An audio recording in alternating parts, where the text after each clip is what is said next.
Welcome back to That Dad Guy. It is May the 7th, 2024, and this is Stamp versus Stamp. If you're unfamiliar with Stamp versus Stamp, it's when myself and Snail Mail with Smokey, another YouTuber that you must make sure you subscribe to and check out his videos, especially on these videos, because we each do one that kind of either intertwines with each other or runs along the same lines as each other. We give each other challenges. Well, last month we decided let's open up the challenges to our subscribers and ask for ideas of what they'd like us to see going forward with Stamp versus Stamp. And the idea we have for today came from one of the ideas that you sent in. So make sure you subscribe, like, leave positive comments, share with other people, and put the notification bell on so you don't miss out on anything. Well, the challenge that was given to us this time was start with the exact same stamp, and then for the next 9 stamps, because we're going to have 10 in total, figure out where it goes. What's the connection? So if you started with a stamp that had a butterfly on it, what would your next stamp look like? Would it be another butterfly? Would it be a butterfly catcher? Would it be another insect? What do you think the line of connection would be? Well, we're both put forth this task to do. Now, we put a little spin on it right at the end. We wanted just to make it that much more difficult. So we're starting with the exact same stamp, but we're finishing with the exact same stamp as well. So not only do we have to have a connection going from the original stamp, but it has to lead back to the last stamp. So we have 8 stamps in between that we have to select ourselves. Now, I've put a little twist on it once again, and I'm going to let you guys play along. I want you to figure out what my connection is. I'm not going to tell you each stamp why I chose this stamp to connect to the last one until the very end. I'll bring it all together just so you guys can see what I did and where there's a connection. But I want you guys to try to figure it out yourself. Let me know in the comments whether you did. Also, leave a comment seeing what you want us to do going forward. Maybe there's another idea that you have for us. Makes us think about all the different things that are out there. All right, if you're ready for the challenge, let's begin. All right, the first stamp is this one. Oh, before I go into the first stamp, how do we choose these stamps to begin with? Well, what we did was Smokey took the numbers and I took the countries. And what do you mean by that? Well, Smokey picked up random numbers between, I think, 1 and 1,000 we decided, and whatever that number was, that was the Scott number catalog number we had to look for. And I went to a random generator and asked for 2 countries. So the 2 countries it spit out, we added those numbers to it. And so if my first country was Estonia, and he gave the number 715. Then we went to our Scott catalogs, looked to see what Estonia stamp number 715 was, and that was the number that was the stamp we started with, and the same thing for the stamp we finished with. So it's all random. We didn't know what to start with, and so here we go. We're starting with this stamp. It was Scott number 836. That was the number Smokey gave to me, and my random generator came up with the country of France. So in France, Scott catalog number 836, you get this stamp, which is the Pont de Recouvrance, which is a bridge in Brest, France. It was the largest vertical lift bridge in Europe at the time when it was built in 1954. Construction started in 1950 on this bridge. It replaced a bridge that was destroyed during the Second World War by the Allies, and so it was the largest lift bridge until 2008 in Europe at the time. It is a gray, green, brown stamp. It had a value of 12 francs, and this stamp was issued in 1957. All right, that's our starting point. So stamp number 1 for me to find is this particular stamp. It comes from Butane. It's Scott number 76. It was issued in 1967. It's an orange-brown, valued at 5 cents, and it is the Simtoka Dzong, which was a castle monastery built in 1628. It's a beautiful looking stamp. What's the connection to the last stamp? All right, my third stamp is this one. It's from Rwanda. It's Scott number 183. is Nimzalanga Falls, a value of 40C. It's brown, and it was issued in 1966. So you had a monastery, you had a bridge, you had a monastery, you have these falls, you have different countries, you have different values, different years. What's the connection? My fourth stamp is this one. It comes from India. It's Scott number 255. It depicts a power loom. It was issued in 1955. It's 6 PS. The value, it was a deep violet or indigo color. When I saw this as a power loom, originally I thought it was a paper machine.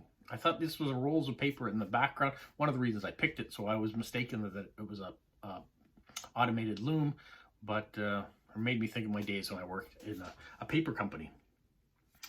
And so the next stamp, stamp number 5, are you finding the connections yet? Is this one here. It comes from Denmark. It's Scott number B17. It's the flag of Denmark in a deep blue. It was issued in 1947, and it's a 40 plus 5, so it has a bit of a charity aspect to this stamp. Nice looking, simple design. Interesting. My sixth stamp that I selected is this one. It comes from British Guyana. It was issued in, it was Scott number 234, issued in 1952. Comes in a deep green. It's a sugarcane punts, and it was worth 24 cents. So these were the boats that brought all the sugarcane down and for it to be processed. My only experience with sugarcane, I was on a mission trip in high school. I think it was in high school. Yeah, and I was in high school. And we went to Haiti. And the compound that we lived in, there were some people that came in, and they would get fresh sugarcane using their machetes. They would chop it up, and we would just chew it straight off. I really liked it. I have a bit of a sweet tooth, as you know, but eating sugar right from sugarcane was kind of a cool experience, even though you're kind of just chewing on wood. But that's the way it goes. All right, so that was my sixth stamp. My seventh stamp is this one here from Ecuador. It's Scott number 377. It was a value of 5C. It came in a Carmen Rose, issued in 1939.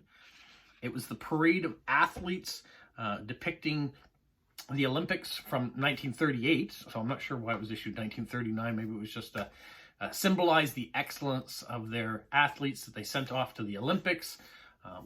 I like this parade of athletes going through. I like the fact that we are in an Olympic year this year with the Summer Games taking place in Paris, France. All right, my eighth stamp is from Thailand. It's Scott number 1803. It depicts this Panthera tigris. It was issued in 1998. Has a value of 4. It's multicolored. Beautiful tiger from Thailand in this multicolor. All right, my ninth stamp. Are you seeing a connection to any of these, or does it seem so completely random? Curious to know. My ninth stamp comes from Oman. It was issued in 1972, I think, just based on the image that's on it. You can see it's an orange color. It depicts the 1972 Winter Olympics that took place in Sapporo, Japan. It's downhill skiing, but it looks like it might be a CTO. It also, I couldn't find it in the Scott catalogs. Now it does say State of Oman, not what you normally see when it comes up of Oman. So I'm not sure if it is a real stamp or not. So that's my one. Hopefully Smokey gives me a little bit of grace on this one. I found this stamp. It seemed to fit perfect with what I was trying to do. And I hope it is a real stamp out there. You guys will know. You'll be able to figure it out. You'll be able to find out where it is. But yeah, so I think 1972 Oman is when this came out. Which leads us to our last stamp. The last stamp that we picked, Smokey and I randomly together, was this stamp. It was Scott number 755 from Japan. And it came out in 1962. It depicts the Sherry Dawn of Engakuchi. It was a 30 value, and it is purple.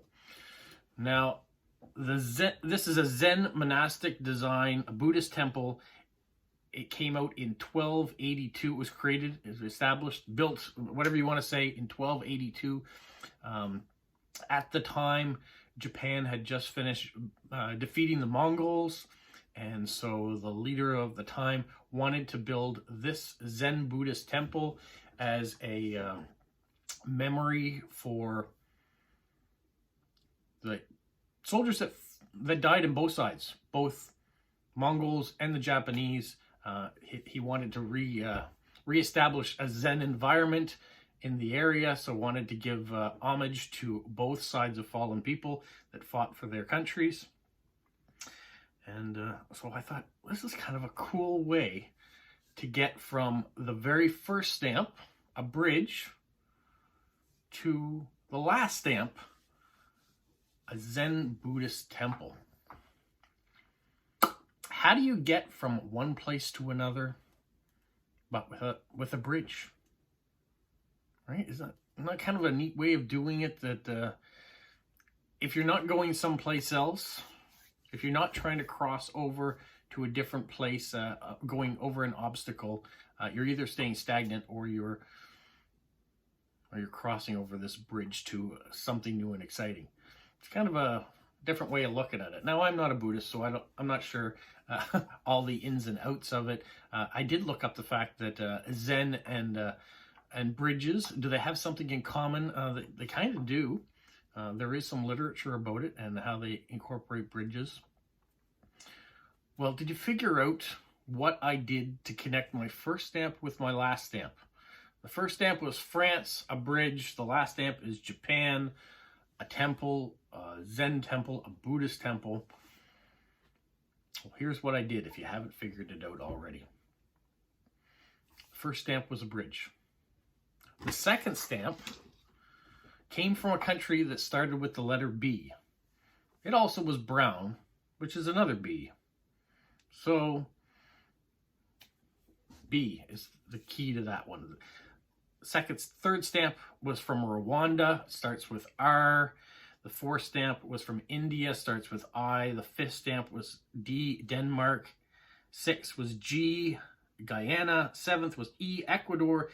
And then eighth was Thailand, T, and O, Oman. And that spells bridge 2. So the first stamp was a bridge 2, and the last stamp is Japan. The bridge to Japan, and that's kind of what I wanted to do. I don't know if you guys followed along and caught on quickly to that. Some of you guys are puzzle people, so I know you probably did. Yeah, that was my idea. Rather than just trying to link images between each one or countries with historical significance to each one, this idea was actually given to me by my wife. I was having a real time struggling with this video and how I wanted to do it. And my wife said, why don't you get the stamps to spell out words? And then we counted out how many 8-letter words there were. And the word bridge, which was predominant in the very first stamp, was what we needed. And then the 2 worked out great. Bridge to Japan. And if you guys have been watching my videos, you know that is on our #1 thing, our bucket list at one point in time was from me and my wife. We'll go to visit Japan one day and see all these beautiful temples. So, hope you enjoyed this. It was a challenge, but it was fun. I hope you make sure you go and watch Smokey's video next as well. See what he did, how he got from the first stamp to the last stamp. Stamp versus stamp is something we do once a month. And with your help, we come up with ideas. The first 6 videos were ideas we had. This one is an idea of yours. And if you leave me some nice comments with ideas, maybe yours will be selected for next month. See what you think. Tell me if you figured out my connections going along and whether you like the strategy I did. And then make sure you go over and subscribe and like to Snail Mail with Smokey next. You guys, have a magical week. What, Polo? You say like, subscribe, share, and tell all your friends? Who's a good boy? Who's a good boy? Bye.